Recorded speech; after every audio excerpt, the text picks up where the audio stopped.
Kim Kataguiri. Kim Kataguiri é um deputado do partido Missão, né? Que antes era... Ele estava no União Brasil, agora ele está no Missão. O Missão é o partido derivado do MBL. E o Kim Kataguiri, um cara que nunca trabalhou na vida, nunca trabalhou na escala 6x1, nem na 5x2. Hoje também não trabalha, porque nenhum deputado trabalha na 5x2, nem na 6x1. Esse cara é contra o fim da 6x1. Esse deputado, ele é a favor que você trabalhe até exaustão. Vamos ver o que é que ele fala aqui. Eu, pessoalmente, sou contra a escala 6x1. E uma coisa que eu tenho falado desde o início dessa discussão é que só o fato dessa discussão ter sido feita inicialmente por PEC, ter sido apresentada inicialmente por PEC, já demonstra que nem o próprio autor, com todo respeito que eu tenho ao deputado Reginaldo Lopes, nem a autora, a deputada Érica Hilton, tem de fato a intenção de levar a norma em frente. E por que eu digo isso? Todo mundo aqui sabe que basta um projeto de lei, e o próprio governo fez isso agora, basta um projeto de lei para reduzir a jornada de trabalho. O fato de levar essa discussão como PEC é só para você ter mais tempo de palanque político. É só para... O projeto de lei ele foi feito para agilizar, né? Já está aí em discussão. Mas por que é importante a PEC? Porque a PEC ela vai para a Constituição, né? Projeto de emenda à Constituição.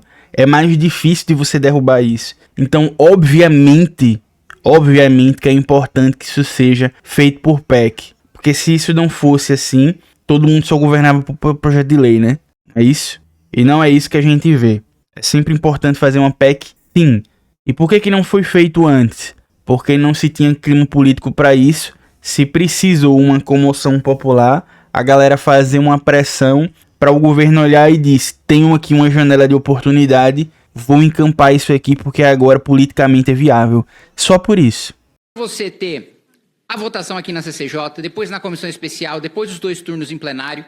Todo mundo sabe que isso é absolutamente desnecessário. Se tivesse vontade política de fazer, tinha mandado o projeto com urgência constitucional no primeiro ano de mandato, para quem acredita que se resolve numa canetada a produtividade de um país. O que de fato melhoraria a vida do trabalhador na ponta, o que de fato faria com que a população trabalhasse menos, ganhasse mais, tivesse mais poder de compra, era, dentre outras coisas, cortar imposto. Não, sim, claro, né? Porque se a gente cortasse imposto, do dia pra noite, o patrão ia olhar e dizer assim: olha, agora cortou o imposto. A partir de agora você vai trabalhar na escala 4x3, não é nem 5x2, tá? Você vai trabalhar na escala 4x3. Porque magicamente desceu um espírito de bondade em mim. E agora você vai trabalhar menos, porque agora tem menos imposto. Genial, Kim Kataguiri. Genial. Você realmente é um gênio. Era fazer com que o cidadão tivesse mais poder de compra, que aí sim, ele poderia trabalhar menos e comprar mais, e ter mais produtividade, e viver melhor.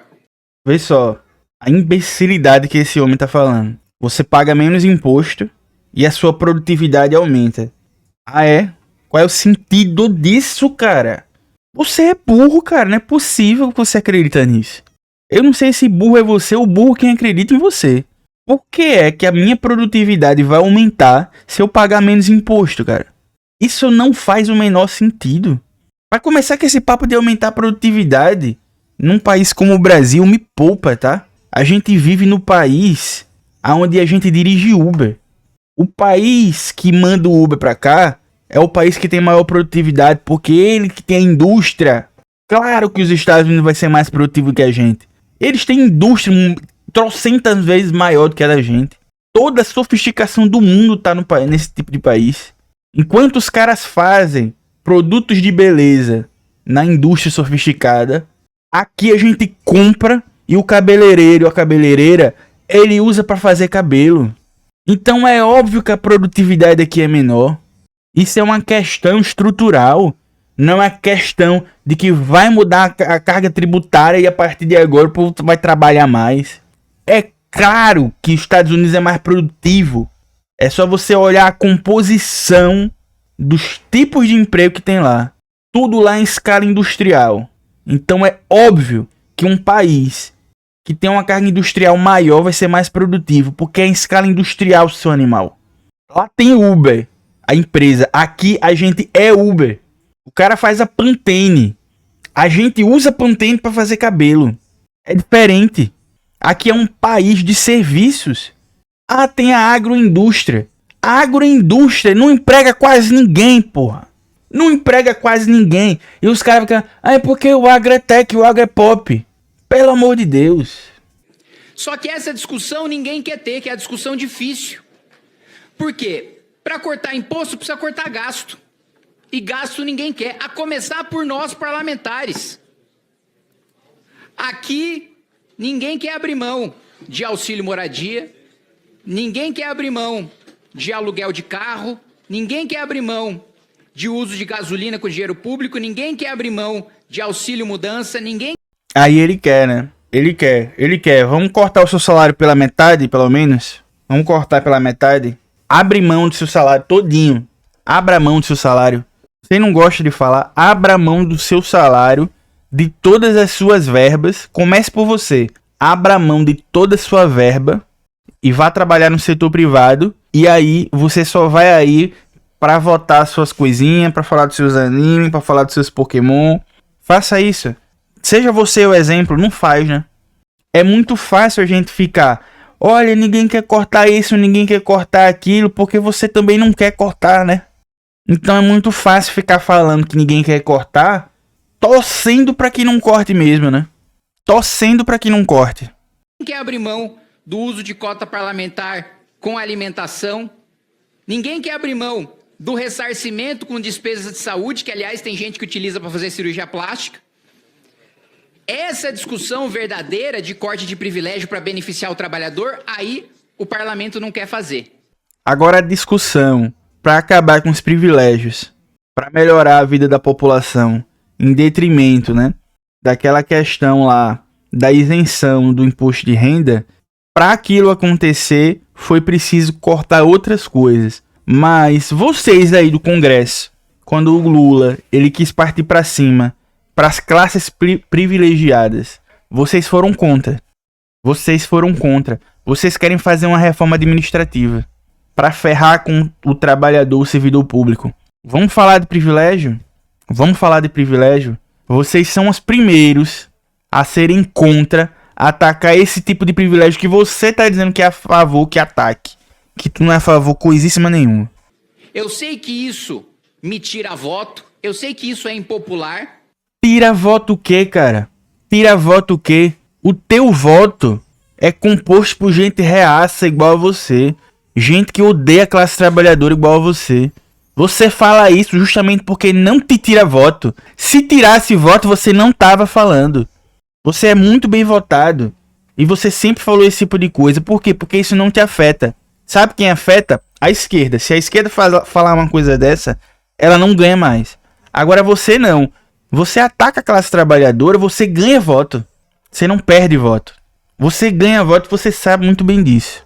Mas eu tenho coragem de vir aqui defender a verdade, defender o que eu acredito, porque eu não troco a minha dignidade e as minhas convicções por uma eleição. Posso perder a eleição com a maior tranquilidade, que no futuro, após a aprovação dessa PEC ou após a aprovação do projeto de lei do governo, o trabalhador vai enxergar que foi enganado, que foi objeto de um palanque político populista, demagogo e mentiroso. O trabalhador vai ver que não acabou a escala 6x1 depois da aprovação do projeto. O trabalhador vai ver que a sua situação de trabalho vai estar mais precarizada. Só que só vai perceber depois da eleição, quando todos os deputados que utilizarem isso de palanque já vão estar eleitos. Me chamou bastante. Sim. É verdade, né? É verdade. É aquilo que quem acompanha aqui já viu eu falar sobre isso. É o argumento da perversidade do ritmo, né? Que eu comento aqui. Olha, o fim da escala 6x1 só aparentemente que vai melhorar a sua vida, mas na verdade vai piorar. O efeito perverso de tudo isso é que na verdade as condições de trabalho vão ficar mais precárias. A condição de trabalho, ela não vai melhorar não se você tiver mais um dia de descanso. Porque você não vai ter emprego. Porque isso, porque aquilo. É o argumento da perversidade. É uma coisa boa que supostamente traz uma coisa perversa por trás. Traz uma coisa que vai lhe prejudicar. Besta é quem cai num papo de um otário desse, né?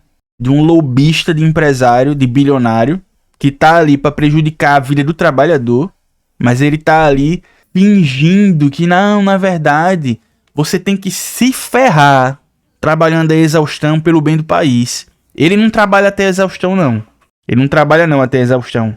Mas ele quer que você trabalhe. Você, seu otário, que vota nesse bosta, você tem que trabalhar até a exaustão pra ele poder gozar a vida, no sentido figurado e no sentido literal, com o salário de 46 mil dele. Fingindo que se perder tudo bem. Se perder tudo bem, tá? Aí os caras lá, né? Com avatar de anime no coisa. É isso aí, mito. Kim Kataguiri. Aí os coisinhas dele, né? Que ele faz assim, dançando, que nem um otário. E a galera... né? Não é assim? Vota nele de novo. E ele vai ganhar de novo. Porque ele não precisa do voto do trabalhador, não. Quem vota nele... Às vezes o trabalhador vota nele também, né? O trabalhador alienado. O trabalhador que, como o Engels já disse, né? Aquele que não sabe a classe a quem pertence. Vota contra... vota não, né? Age contra a própria classe. Esse tipo de trabalhador, ele vota contra a própria classe. Curta esse vídeo, compartilhe, ative o sino, hype, se puder, ó, live pix aqui. Passe essa mensagem mais longe. Vamos lutar para que a escala 6x1 acabe. Que a gente precisa descansar. Isso é uma pauta relevante, sim. O trabalhador tem o direito de descansar. Tá bom? Valeu.